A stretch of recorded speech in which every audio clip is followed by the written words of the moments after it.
everybody. And welcome to the State Library of Victoria. My name is Ben Clark and I'm the Director of the Foundation here at the Library. And it's my pleasure to welcome you to this evening's talk.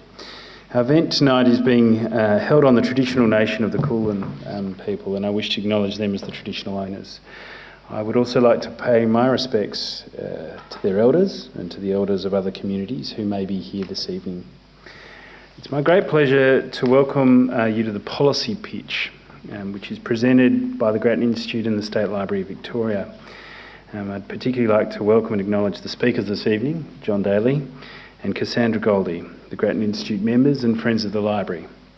We're delighted to be partnering with Grattan Institute on this series, which I think is kind of, for me, summarises really well our agendas to both presenting bold and big ideas, and also those ideas being underpinned by rigorous research and deep thinking. The policy pitch is held monthly, and we have seen highly engaged audiences and healthy attendance this year and look forward to those continuing next year. Many of the sessions are actually accompanied by reading notes that are prepared by librarians here at the library. And it's in that spirit that I just wanted to acknowledge the sad passing of one of our employees who's had a big role in preparing those lists. Mark Showalter was a subject matter expert, particularly in the area of business information. So I just think that it's important that we acknowledge the contribution that he's made to this series as well. So on to this evening. We're here to hear about Australia's age-based tax and welfare system, and the crucial question, is it fair? I'm very pleased to introduce our speakers. John Daley, whom many of you will know, is the CEO of the Grattan Institute. He's one of Australia's leading public policy thinkers with 20 years of experience in public, private and university sectors. He's worked for ANZ and McKinsey in a career that also includes expertise in law, finance, education and workers' compensation. He's joined this evening by Cassandra Goldie, who joined the Australian Council of Social Service, ACOS, as Chief Executive Officer in 2010. She's worked globally as a human rights advocate through United Nations Commission on the Status of Women and the UN Habitat. She's also worked in legal practice, both as a legal aid lawyer and as Director and Principal Solicitor of the Darwin Community Legal Service. She's played a central role in major gender equality reforms as the Director of the Sex Discrimination Unit at the Australian Human Rights Commission. And in 2012, Cassandra was recognised as one of the inaugural Westpac Australian Financial Review 100 Women of Influence. Please join me in welcoming John Daley and Cassandra Goldie.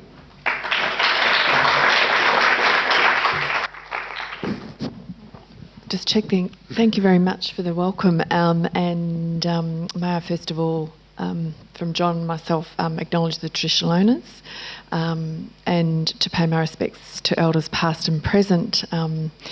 As I was walking into the State Library, I bumped into somebody I haven't actually managed to see much this year, which was my former colleague Liz Broderick, the Sex Discrimination Commissioner. She's doing another gig in another part of the State Library, and so John and I were chatting about whether or not tax and transfers was the gripping topic of the day, or whether big ideas and changing the world on gender and women might grab you. But I think we're actually going to talk about some of the same issues this evening, so thank you very much for coming to pick us rather than Liz.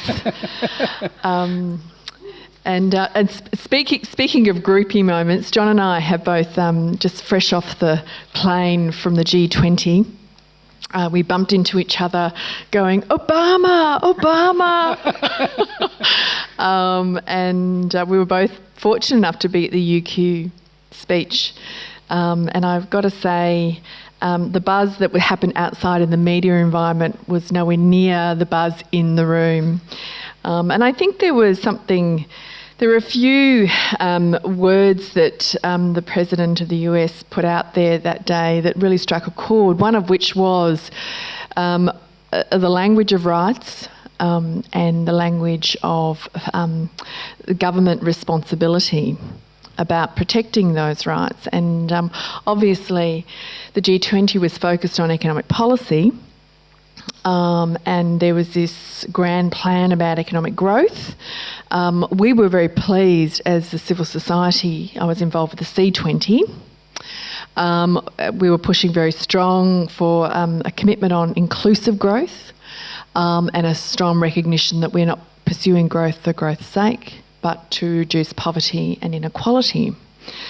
And as you know, John and the Grattan Institute has done a lot of work on this analysis about what's going on in the Australian context. And John, I would be really interested to hear where you've got to in your own thinking about what is the scale of the problem on inequality in Australia and what you see as being some of the key drivers of having got us to the point where we are right now. Thank you, and Cassandra, thank you very much for coming. It's great to have you here. Cassandra, of course, thought that the President's speech was, insightful and thoughtful and provocative, and I thought he was really good looking. That was a gender-neutral response, mind you. So anyway, it's great to have you here. Where have we got to on inequality? And we've talked about this in some of our previous reports. I think, first of all, it's worth thinking about there are two kinds of ways of approaching inequality. One of those is to say, look, we would like the curve, if you like, to be as flat as possible, which I guess is what you essentially measure with a Gini coefficient. And it's asking not just what's the difference between the top and the bottom, but what's, if you like, the shape of the curve. And in particular, you move that curve if the middle moves upwards. And of course, that's the way that we think about Gini coefficients, and often that's the way we compare countries. One of the issues with that is that it's actually quite hard to find compelling moral reasons for that being important. To find a compelling moral reason why you simply want to maximise equality of outcomes is actually pretty hard. Then there's a whole second doctrine around inequality which says, look, what we really care about is the people at the bottom and whether or not they have opportunities to live lives of value, as Amartya Sen might put it, or the ability to fulfil basic human goods, as my former supervisor John Finnis might put it. And if you actually read the Sen footnotes very, very, very carefully, it's actually all based on Finnis, or at least that's what I reckon. But either way, you're worried about the position of the people at the bottom and whether or not they've got real opportunities. And I think just on that, that was a debate that we had in the C20 about our push to try and convince the leaders to adopt not only a growth target but an appropriate other target about. And we had this debate about how would you frame a target around reducing inequality, and we landed with pushing for a target to increase the income levels of the bottom 20% within country. Yeah, and I think that's very sensible, not least because apart from the fact that it's much easier to construct reasonably convincing ethical arguments that you care about the fact that some people can't get a decent education, can't enjoy some of the really basic things in life, and therefore, really miss out on some of the basic things that we believe make life worth living. I think there's a second reason, which is that politically it's much more sellable. The left is always going to care about equality. The minute you say equality and justice, it will get excited. The right inherently doesn't. Because it's much less of a value. But on the too unkind to the right, John. There's but a few on people the other that talk hand, about justice. On the other hand, it's just about how you get there. Well, I think on the other hand, the right does care about equality of opportunity, and the whole point is that when you are framing this worry about the incomes of the people in the bottom 20%, inherently what you're talking about often is they just don't get enough opportunities to do really basic things, and then you're all of a sudden talking a language that the right can identify with as well. So I think you're absolutely correct to pick on that as a definition. I think it's much more defensible and inherently also much more politically sellable. Of course, though, we now have, including the IMF and the OECD, that have named a rise in inequality as an economic problem. Yeah. They have, and I think that there's some evidence for that, although it's, again, not overwhelming. And again, it depends what kind of inequality you're looking at. There's pretty obvious reasons why, if people are in the bottom 20% and they really have no resources and they have no ability to get a good education, they have no ability to, even have the resources to try and find that first job, then there are obvious reasons why that has economic impacts. I think that the evidence, particularly out of things like the spirit level, I think it'd be fair to say there's a lot of correlation. The evidence around causation is as yet, probably less proven, and there certainly remains a very active debate around it.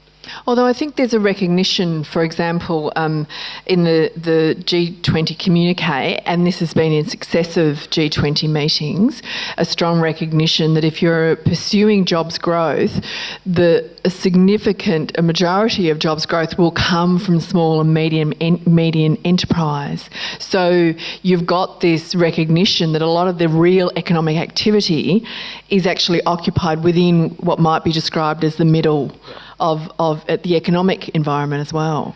That's absolutely right. Although those people running those small businesses may not necessarily do a lot better out of all of that. The thing that I would suggest that you really care about most from an ethical perspective is not that those small businesses become more profitable. You care that they'll have enough incentives to hire more people so that you do something about unemployment as the bottom. Because as we know, far and away the biggest driver of inequality and poor outcomes for people at the bottom is whether or not they're employed. The minute they wind up with a job, chances are they'll be a lot better off, not only economically, but because jobs will tend, and employment will tend to plug them into a social network, into a network of social connections. That means not only will they be economically better off, but chances are they'll be better off from a well-being perspective as well. So I come back to that first point. What is the scale of, do we have a problem about rising inequality, and what's the scale of it? I think the short answer on this is much less in Australia than elsewhere. If you look at household incomes over the last 20 years or so in Australia, the bottom 20% of households have actually seen quite a substantial rise in income. I think over the last 10 years it's the better part of 35%. That's not bad in the scheme of things. Some of that's been delivered through higher welfare payments, particularly age and disability pensions. Some of it's been delivered by the fact that we've got much higher female workforce participation than we used to, so those households are more likely to have a second income, and that's essentially pushed up the earnings of that bottom 20%. So I think however you cut it, it's hard to say that the bottom 20% in Australia today is on average doing worse than it was 15 years ago. Now the inequality has risen a bit, so incomes for people in the top 20% have risen faster, but this comes back to what do you care about. If you care simply about the ratio between the top 80 and the bottom 20, we've got worse. If you care about what's the absolute income in real terms of the people in the bottom 20%, we've clearly got a lot better. And I think the Australian debate has suffered from the fact that people read what they've read about the United States and they say, oh, well, that's dreadful. In the United States, we've seen almost all of the income gains over the last 20 years essentially go to the top 20%, indeed even more tightly than that. Essentially very little increase in incomes for people, not only in the bottom 20% and the bottom 50%, and saying, well, that's a terrible outcome. In Australia, we should be taking policy action so that doesn't happen.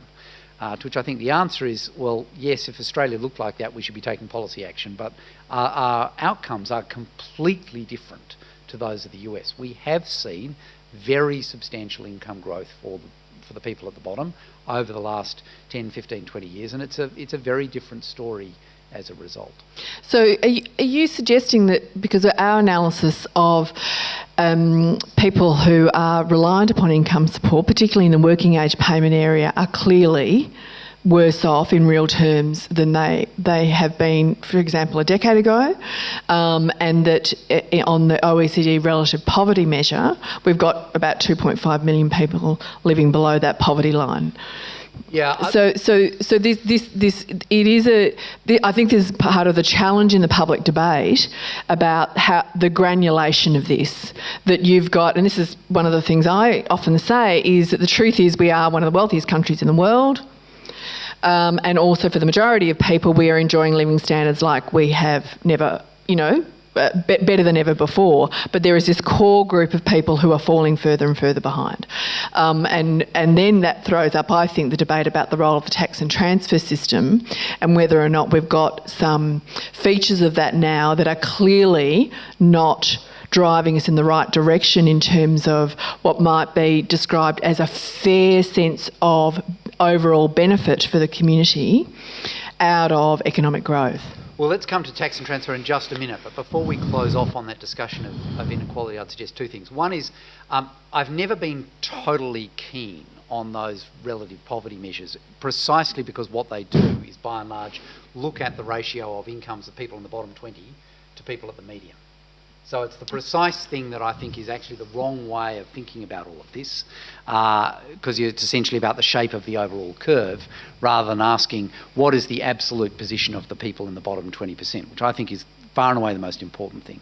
But to go to your second point, which is that when you do it at a finer degree of granulation, and in particular you don't just look at the bottom 20%, but you look at the bottom essentially 5 or 6%, which is pretty much those who are on unemployment benefits, yes, their position has probably got worse. Any way you cut it, they're doing it tough. Any way you cut the questions, they wind up saying that they are under severe financial stress. They're often unable to pay utility bills. They often go without meals. They can't afford to invite people to dinner. Which when you think about it, is pretty horrific. I can't afford to buy enough extra food to invite someone to dinner once a month. Well, it's more extreme than that. I was involved we've done a lot of work, particularly analysing what's gone on for single parent households and the single parents that are reliant on income support who were affected by the change under the Labor government. Research that we have done shows that the sorts of things that are going are the $5 on sporting activities, the $10. So what might not even be seen as luxury in the context of, the well-being of the children in those households. Yep.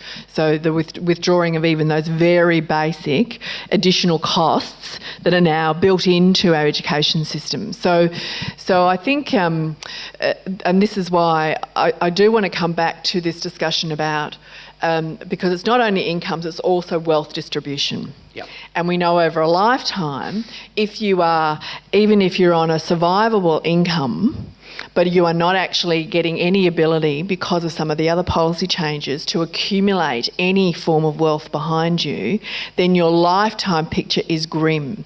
This was work that I did actually with Liz when we kicked off our retirement income and life cycle analysis about the gendered nature of poverty and inequality, and that women are clearly disproportionately not getting the kind of wealth accumulation that the future looks grim for you as you hit retirement age. Well, ironically, I suppose if you spend a lifetime on unemployment benefits, you wind up with more in the way of government welfare when you go on retirement and on the pension, which, when you think about it, is slightly weird. But we won't come back to that. We'll come back to that problem. But I think you're absolutely right. And of course, the other households who are doing it by and large pretty tough, probably not as tough as those on New Start, are those households which are retired, solely reliant on the age pension, and who do not own their own house. So if they're paying rent and only supported by the age pension, life can be pretty tough.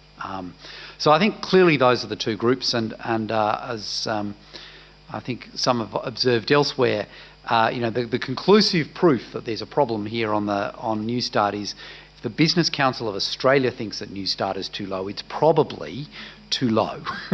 And the OECD and the Henry Tax Panel. Look, let's just talk about the wealth picture for a moment. Again, in terms of setting the scene, the work that you've done. What are the kinds of trends that we're seeing around the accumulation of wealth, and whether or not we do have a sense of some fairness associated with that? Well, so far we've been very much talking about fairness, if you like, within a particular point in time. So to what extent we have some people today who are not getting much of a deal.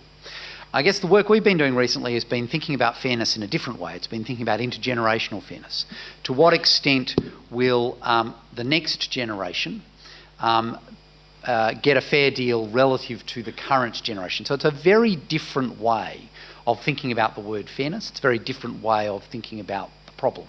And very different ethical considerations, I suspect, come into play.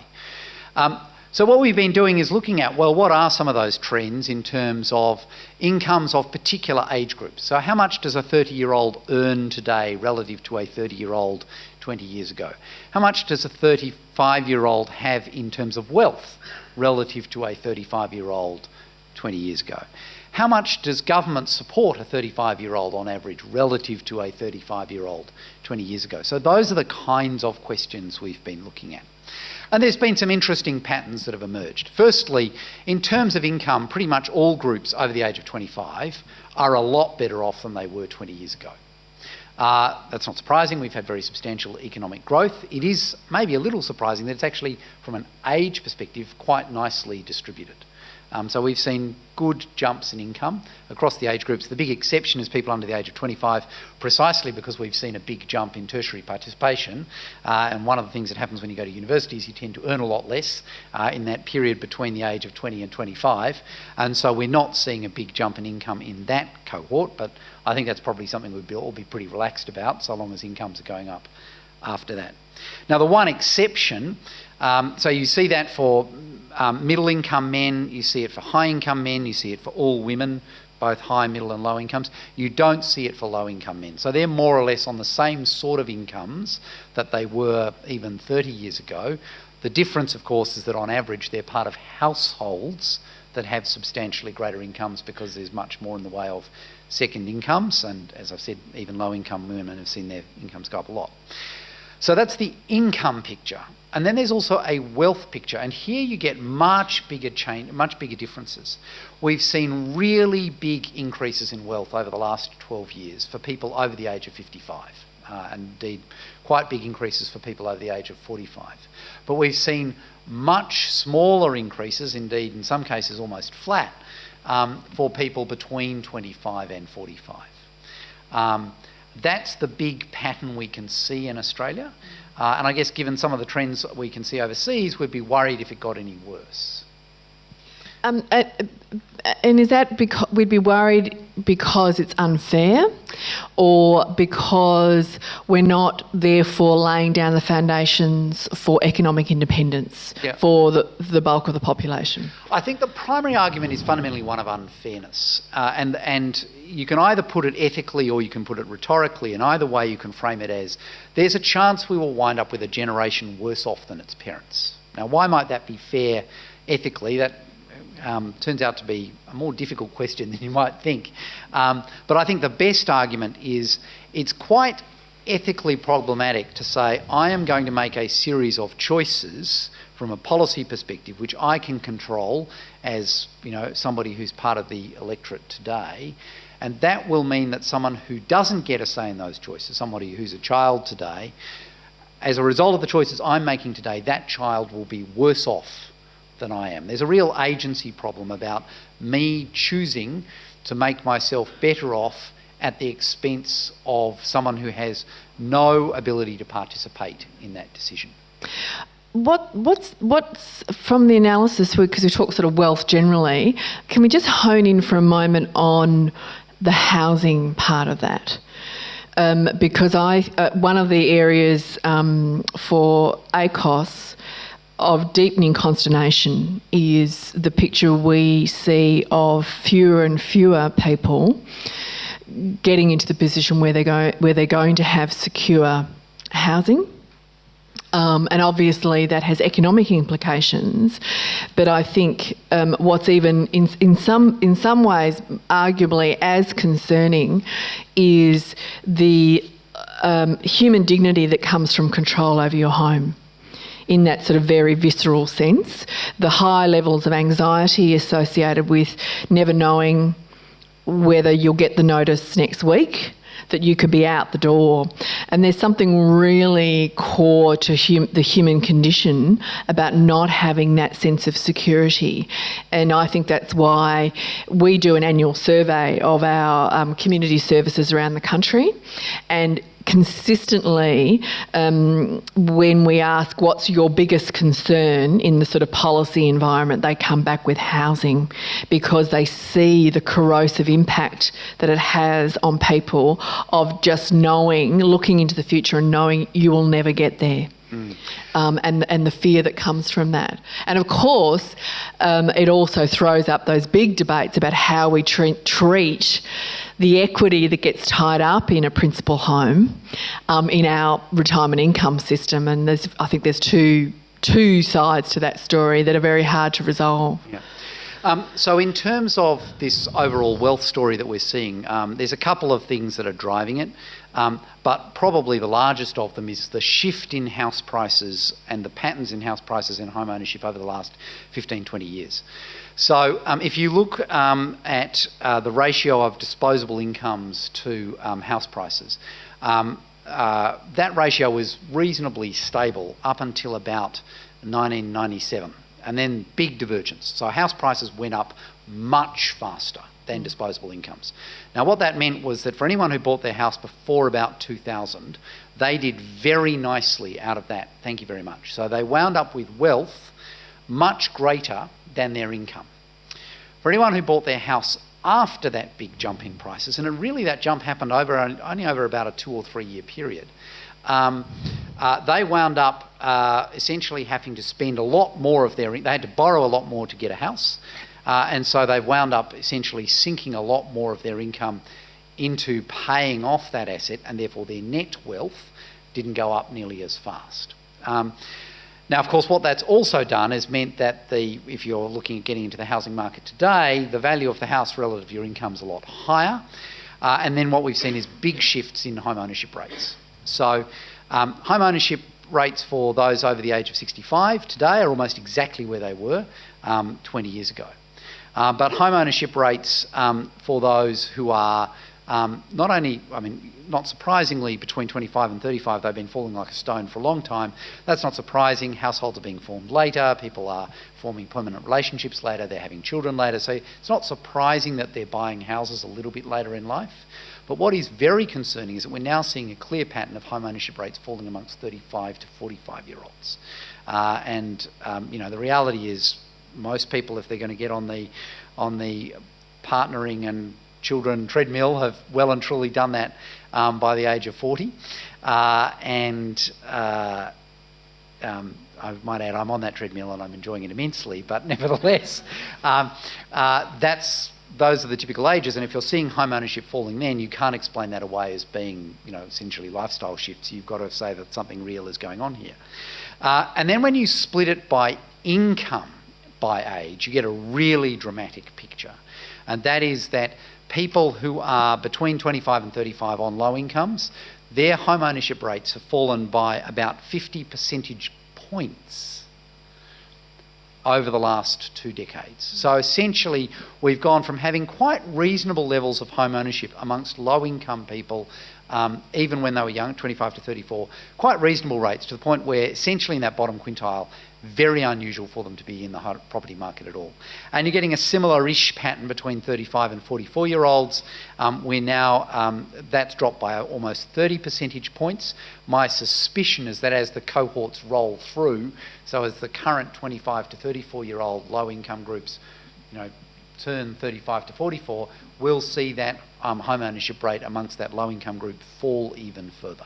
And so we've gone from a country in which 30 years ago, really home ownership rates were pretty similar, irrespective of your income, to a world in which home ownership rates are now highly divided by income. Essentially, reasonably high income people pretty likely to own their home, low income people almost no chance at all.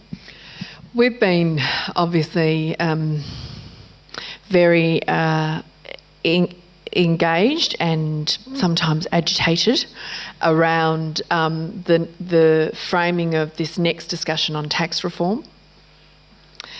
You see it coming. we seem to, at the moment, have a message from the federal government that obviously we're getting a white paper done, but we've got the Prime Minister out now saying, well, open to having a discussion of the GST. Gee, thanks. Gee, that's a surprise. But that the purpose of it would be to pursue tax cuts, personal income tax cuts. Now, that's not where we are. We see that the decline in overall revenue base, the falling off of the tax base, particularly post the GFC, and we're really it's becoming chronic. And also the clear sort of emerging of significant gaps in the expenditure we've got available for core, service, education, health. The picture, we're not grim now, but we are going to be increasingly in a really difficult position. And one of the arguments we're making is that I think that if you are going to really get decent tax reform, we're going to need to have a good explanation for us about why we're doing it. I think there's a real risk and possibly a reality if the current position of the Prime Minister is where we end up. Although we're told it's still early days and everything's on the table, is that we will essentially see it looking like, and in reality arguably, redistributing the tax burden and the risk associated with that to people on low and modest incomes, and again providing breaks for people who have a reasonable income and higher income. Why would we do that? And this issue of housing affordability seems to us to be such a chronic time bomb for us ensuring we've got at least decent, stable environments for the population into the future, that there's a strong case for having that as a core purpose of part of what we might do with the tax system. Yeah. Now, we've got this lovely debate out there again on negative gearing about, does it inflate housing prices? Does it not? Well, we have a view about that. And this, is it politically feasible? I think it's interesting that right now in the political environment, we don't have any major leader ruling it out. Now, that's a shift because the debate's out there. So do you think that we have got enough of a case emerging around the tax arrangements on property and to frame that as an affordability agenda or not? Do you think that is something we should be, in your view from Grattan, we've got a view about it, could we partner on that? Yeah. I think that there is a very clear view emerging that housing affordability is not where it should be.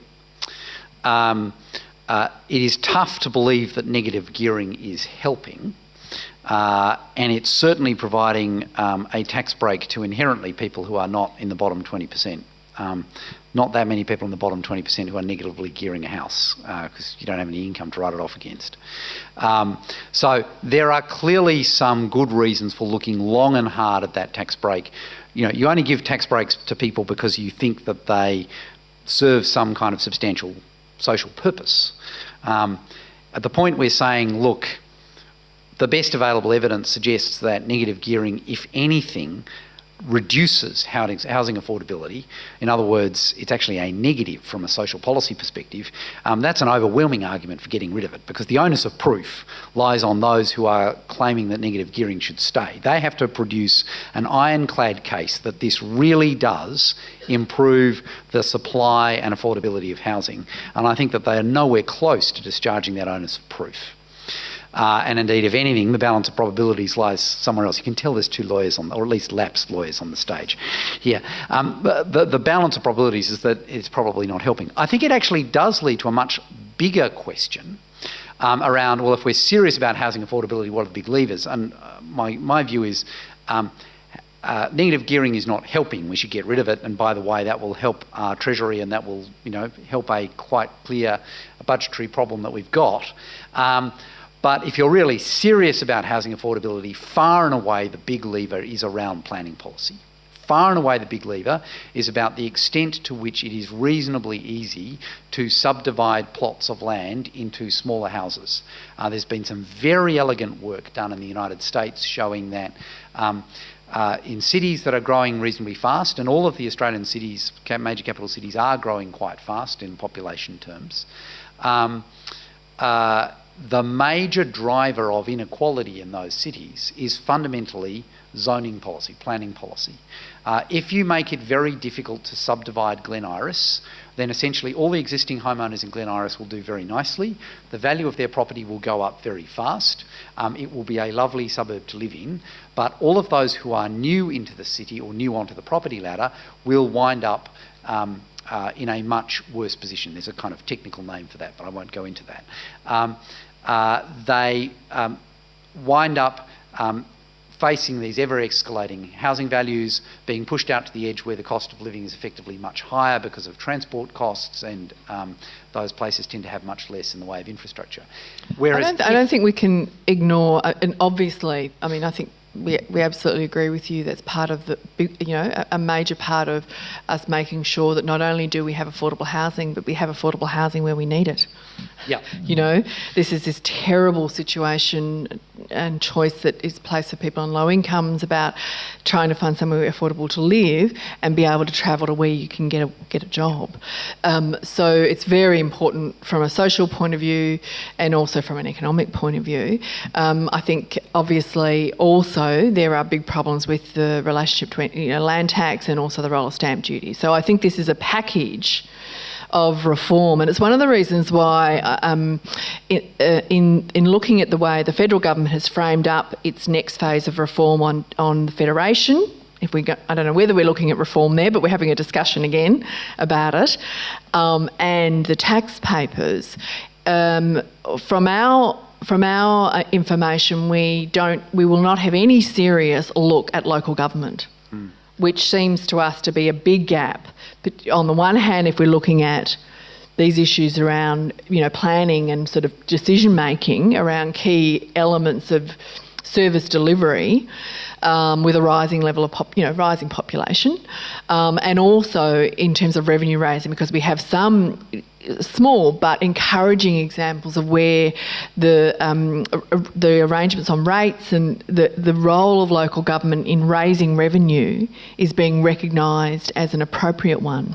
So I think it would, it's something we should definitely continue to discuss, because I don't think we're hearing anything at the moment from the federal government about, a key role for local government in this sort of area generally. I'm not sure it's actually necessarily a local government role. I mean, historically, of course, municipal rates have been collected by local government, but there is no constitutional reason why they are a local government tax. There is nothing to stop a state government levying a tax on property that is equivalent to the municipal rates base. And indeed, the Victorian government has already done that. The fire services levy is precisely that. It's taken the existing municipal rates base and said, on top of whatever you are paying to your local council, we are going to levy a state tax, and that will pay for the fire services. Now, because it's only paying for the fire services, it's not very big. But there is no reason why that tax could not be a great deal larger. And of course, there's reasons why economists love land taxes. Inherently, they are extremely difficult to avoid. They're very cheap to collect. They have relatively little impact on economic activity, because one thing you can't do with land is move it anywhere else. And also they have the merit of being, if anything, progressive. It's essentially, rich people tend to own a lot more land than poor people. So I think there's a lot to be said for it, and indeed, we would certainly encourage state governments to think about whether they want to gradually increase state services levies, if you want to call them that, analogous to. I thought we'd try infrastructure levies. I think, or health services levies. Health services levy is very attractive. As we know, something like 25% of state government budgets go into health. What I'd like to reassure the state treasuries of is it doesn't matter how much you hypothecate to health, it's not going to pay for the entirety of state spending on health. So you're not really giving anything away.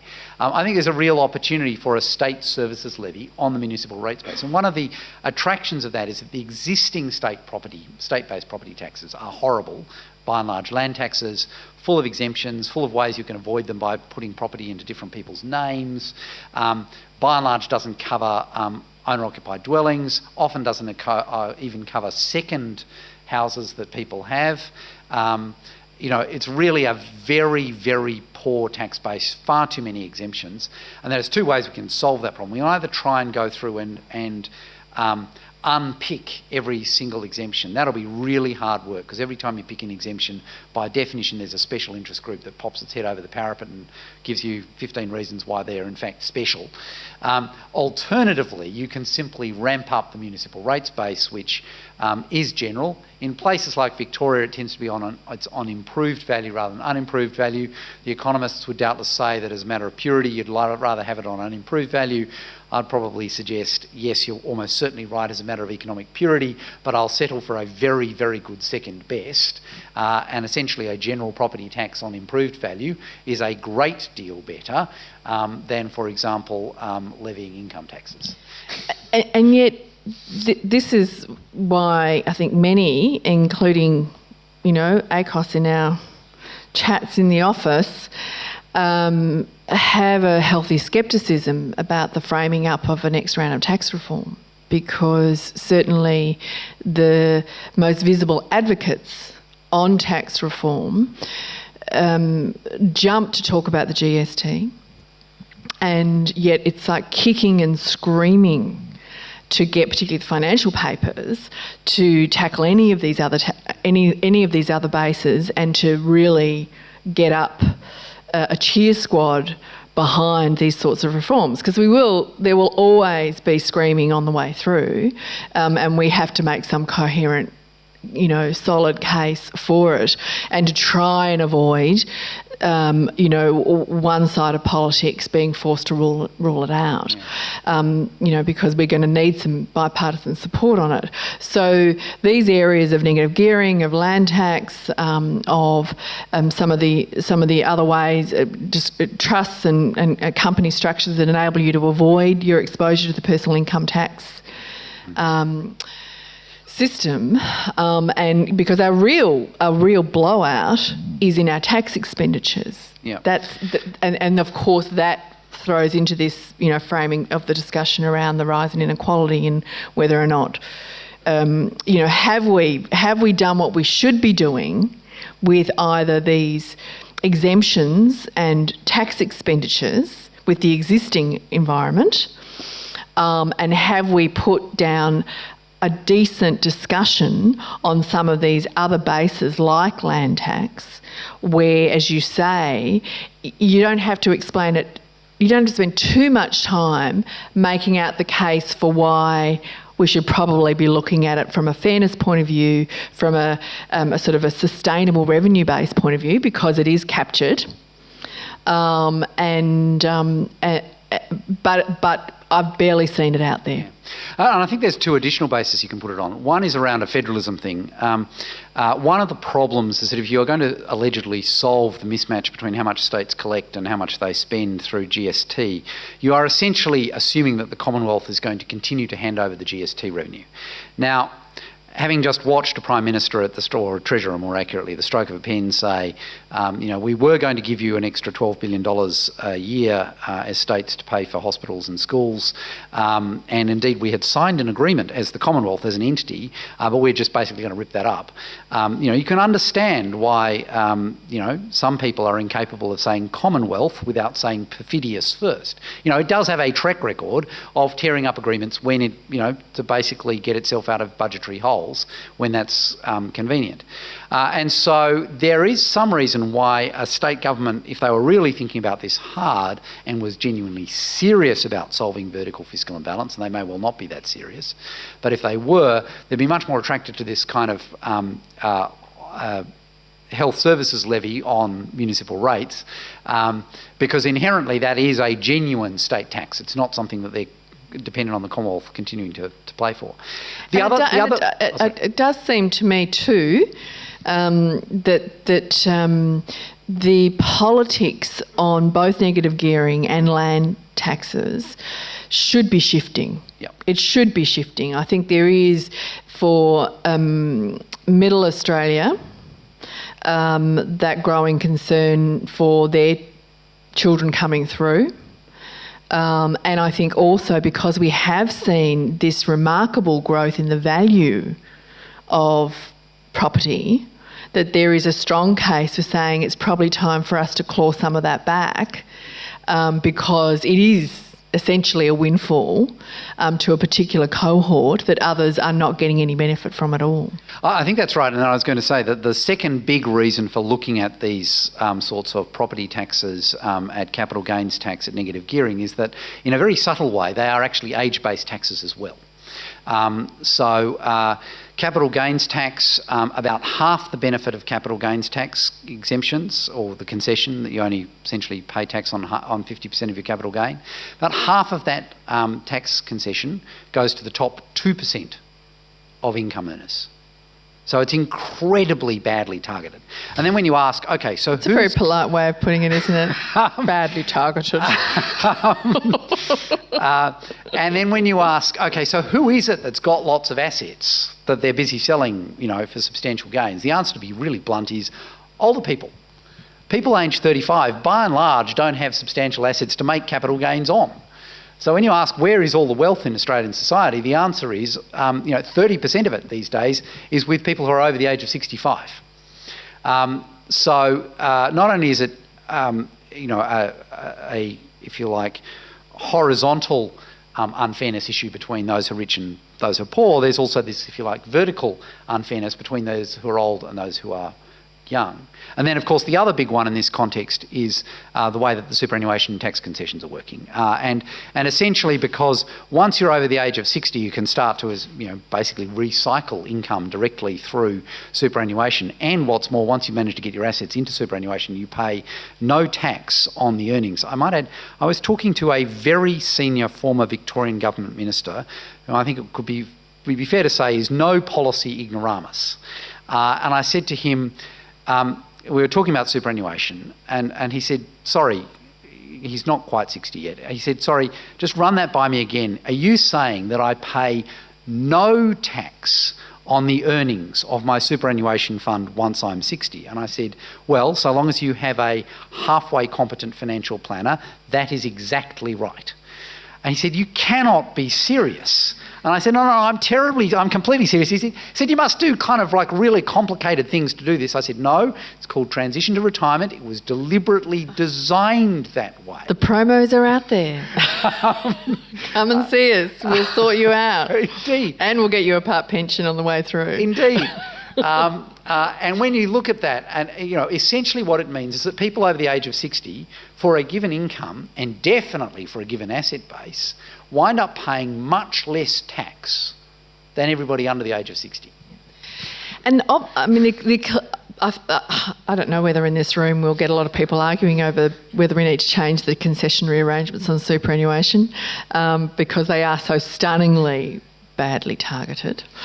But I also, I think, as I've gone around the traps a bit, talking about jobs growth, and the new economies and industry policy and where we're getting our new investments, that it seems to me that part of what we should be trying to do out of tax reform is, on the one hand, obviously, to get the right base, get the right mix, so that we are getting a fair spread of burden or joy, and contributing to the great good of the general revenue for the country. But also tax policy is about how it influences behaviour, including investment behaviour. And that we've got to the point now in the Australian context where, when you accumulate wealth, two of the most tax effective ways to deal with it is either to throw it into speculative investment in property, which is what's that doing for new industry and business and jobs growth, or you throw it into your superannuation fund, because they are so tax effective for you. Which, to be slightly fair, does then by and large invest in Australian companies and hopefully therefore does contribute But to a certain kind of Australian company. This is one of the problems as we see it with the wealth accumulation so preferencing superannuation funds, is that they have a certain risk profile to them. That it is about what is solid and what is good right now. That is the risk profile. That's the obligation of directors around that boardroom table. And what we are needing is more speculative investment in new industries, and where you're not, that's one of the reasons why we're not getting the kind of investment out of super funds that we want to see in terms of some of the affordable housing initiatives. Now, there's ongoing debate about how we get that going, and we shouldn't give up on that. But it seems to me this is a third arm to the case around saying, is it a good thing for us to be encouraging people who are wealthy to put their potential investment into those particular structures? I would love to spend lots of time debating that, but I think we've had far too much of a good time already. And we should throw just a few questions. Who would like to go first? Thank you. There's just a microphone right behind you, which is magically going to be turned on, we hope, or it's making noises. I'd like to ask Cassandra, how a person that's on New Start that had to pay a commercial rent ever gets round to eating? Well, of course, this is why it is such an appalling policy position we've got now from both sides of politics, to allow the allowances, the New Start allowance, to have become so low in real terms that you really can't live on it with any level of dignity. The Anglicare does its annual snapshot of rental affordability for people living on income support, and the last snapshot it did, so it goes to the newspaper, looks at the rents, properties are up for rent, and does the maths and says, could you afford to rent if you were living on the unemployment payment? Nowhere. There was no properties available at all that are affordable. So what we know from our community organisations who are on the ground is that people are bunking up. People are living on balconies. It's that kind of creative getting by, and living on bad food. So it is a serious indictment, and this is why I was up at the National Carers Conference earlier this week, where we talked a lot about the problem with the structure on the payment system, where is if you no longer, for a range of sometimes very terrible circumstances, you no longer are a carer and you come off the carer's payment, you go on to the unemployment payment or the widow's allowance, which is not much more. And that is an absolute indictment. And when we were talking, we're still waiting for the McClure review. Mr. McClure was on the panel with me when we were having, I think we were shaping up to have some serious differences with what should be done with the welfare reform. And I was very concerned because Mr. McClure said then, well, when I did this job the first time, I agreed that we should get to have a single base payment and have something more adequate. But right now, the gap between pensions and the unemployment payment is so big that it's pragmatically not feasible. And for me, that's a stunning justification for us not raising that basic safety net up to a level of decency. And so this for us will continue to be the acid test on whether or not tax reform is worth it, for the right reason. We're not just privately obsessed with the unemployment payment because we can't think of another policy to talk about, because it is the single most simple measure. It is literally changing a figure, effectively. You don't have to introduce a whole new system to reduce the level of poverty in Australia. There's no question. And it's affordable. It is affordable. Thank you. The government's just put through a range of changes to Social Security that would pay for it right now. Thank you. I'm going to John in the middle. Thanks.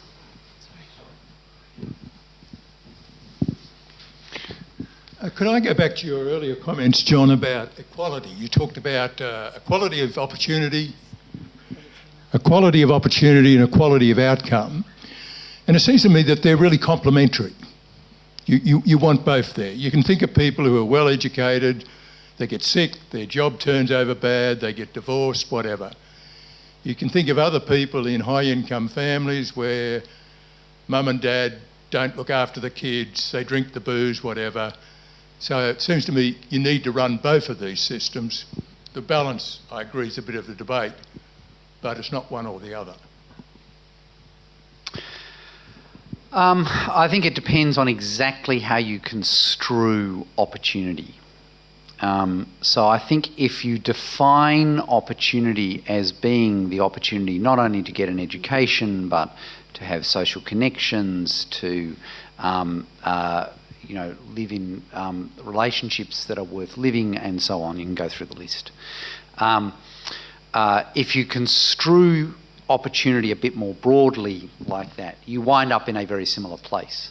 I think that the reason that the right in particular tends to get very nervous about approaches that aim to maximise equality of outcomes is that inherently they require much more in the way of government intervention, and inherently they downplay much more the role of individual agency, which of course those from the right tend to think of as much more important.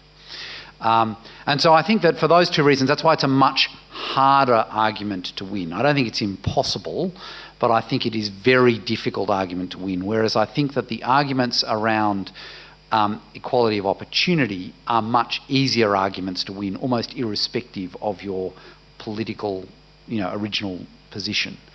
And I think, therefore, that if you like, the rhetorical strategy, the optimal rhetorical strategy, is one that talks about maximising equality of opportunity, albeit one that defines opportunity reasonably broadly. There are, of course, places where this doesn't matter. One of the most horrific talked about recently was someone who did a piece of work showing that essentially child mortality amongst children born to very poor parents is, particularly in the United States, extremely high. And as they pointed out in a somewhat macabre posting, not quite sure whether this is equality of opportunity or equality of outcomes, but either way, it doesn't seem to be a great outcome. I don't know whether, I think, just like talking about the left and the right, it's you run the risk of oversimplifying some of the positions that are being taken. I still think, even though I was asked in my referee for this job was asked whether or not I'd continue to be a human rights tragic in this job, and that might not be very useful in the ACOS role. But I do think, and Barack Obama talked about human rights and inherent dignity. Must be true then. Yeah. That the principles that are embedded within that kind of approach are pretty useful in getting this balance between this idea that what the left's talking about is everybody should earn exactly the same. You never get rewarded for effort, which is, of course, the extreme position that gets put to shut you down. And on the other side, where certain will say that it's that all the right wants is you're on your own. They're really quite extreme positions. From a human rights analysis, what we're wanting to see is that government has a responsibility to ensure that every single person does have an adequate standard of living, that there are some equal outcomes that the government has a responsibility to ensure. Some of those, very few of them are absolute. Some of them are about the government using to the maximum of its available resources. And so that's where our tax base and the tax discussion becomes really important, because if we were seriously broke, you could have a decent discussion about whether or not within the available resources we can do anything with the unemployment payment. But when you look at the tax expenditures and the way in which we've got the superannuation concessions costing us $44 billion heading towards, then well, yeah. They yeah, might not be quite that I know, large. but let us not use Either that way, like they're an big. argument about whether poverty exists because we can't quite agree on exactly what size it is.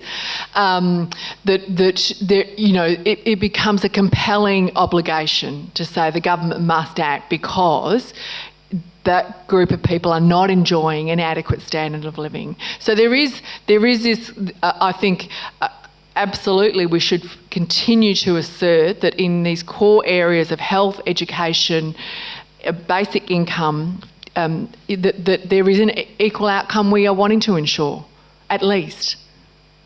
Thank you. We've got time for one more question. Can we go down the front here, please, to Alison? Sorry, thank you. It's coming. I just want to pursue this issue about what kinds of inequality and why we worry about it, because I don't think we talk about it enough. You raised it a bit, John, and you made some comments, and John Freeburn extended it. We have debates about how much, we talk about figures about inequality, but it seems to me that there are at least 3 reasons why you won't worry about inequality. One, suffering that's caused by people who don't have enough. Another one is a lack of opportunity, and another one is the social cohesion argument. And you sort of didn't mention the social cohesion. And so if you worry about social cohesion, you might worry about those at the top. Now, I take your point that we haven't had the huge growth of those at the top, the incomes of those at the top at the expense of everyone else's in America, but there has been some. So I just think that we need to think about what the impacts might be and debate them more. What are we prepared to tolerate? We don't do that enough. So I commend you for doing that, but I think it's a richer, more nuanced debate than we've been able to have tonight. And that includes the fact that even at the bottom, now, I mean, we did this report on disadvantage and we pointed out precisely what you said, John, that while relative poverty had grown, so had also the incomes of those at the bottom very strongly. But that doesn't necessarily mean that you wouldn't worry about relative poverty. And we have to think about, does it matter if those at the bottom don't grow as fast as those at the medium over an extended period of time? Are there relational issues here? And of course, Adam Smith said, one of the issues of relative poverty was that the person not being able to afford a linen shirt because that was what the standard of the common person was. Now, the person might have been able to, their income might have grown. So I think it is a very nuanced debate. That's all, and I think we should be careful about absolute comments about it. Yeah. Have a rich debate. Bettina Cass did some really a great social research around the experience of what would be described as relative poverty amongst young people in schools, and through their voices of the impact of not having, not being able to afford to go on the sports trip or those extra, that just to have one of those things that every kid kind of had, and being that, that small group that you obviously felt, the feeling of being so different to the others, and that was their voice was, it was I just want to have, at least be like that feeling of the unfairness of it, that not being able to just feel like everybody else. It wasn't about wanting more, but the impact, the mental health impacts of that, and the social isolation that came out of that, the shame associated with that experience of, being the shoes that, the really, really bad shoes. Now, it is because if we looked, if we're not 100 years ago, we just aren't. We are where we are in terms of social conditions, and the way because in other contexts, I've certainly talked about the social cohesion side of it, Alison, and having now had 2 young kids, there is something really wired into us about that, it's not fair, they got more than me and there's no rational basis for it. You know, there's something really deep within us about, you know, that is not okay. And some sense of fairness is really crucial to our own sense of self-worth. You know, how we get valued by others. We are social beings. And I think that we can't underestimate that, and how over time, if we don't get it right, this balance, the impact on our political system and the democratic environment. I think there's another issue that Alison raises, which is when you do get these large and constant disparities, and particularly when you wind up with low levels of social mobility, you wind up with often a majority of the population which simply has no idea about the concerns and way of life of another material part of the population. I think that was one of the points, at least, Alison was getting to, and I think that's it's a subtle but extremely important consideration. Clearly, we don't have time to kind of explore that in detail tonight, but I think it's a great point, and it definitely deserves much more careful thought than it gets a lot of the time. I think this might be the point at which we need to wrap up. Can I thank a few people for tonight? Firstly, to the State Library. As always, it's a lovely and incredibly pleasant venue to run this kind of discussion. And as always, State Library are fantastic partners to work with. I'd like to add my thoughts to those at the State Library who've lost a colleague this week. Mark was a great bloke, and he's a loss. So our thoughts are with them, and obviously with his family. I'd like to thank, obviously, the Grattan people who make this all possible behind the scenes, particularly Alex and Andrew.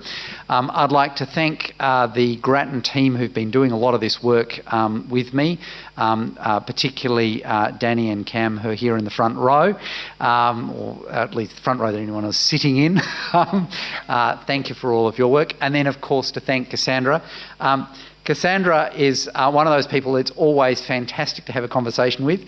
Unfortunately, she is so busy. The way I get to have the longest conversations with her is to lure her into doing public talks like this one. But as I think tonight's conversation has demonstrated, she is a thoughtful, passionate, and very insightful commentator on a whole range of issues that make an enormous difference to our society, and it's been a pleasure having you here. So can I thank you all very much for coming, and thank Cassandra for your contribution. It's been great having you here.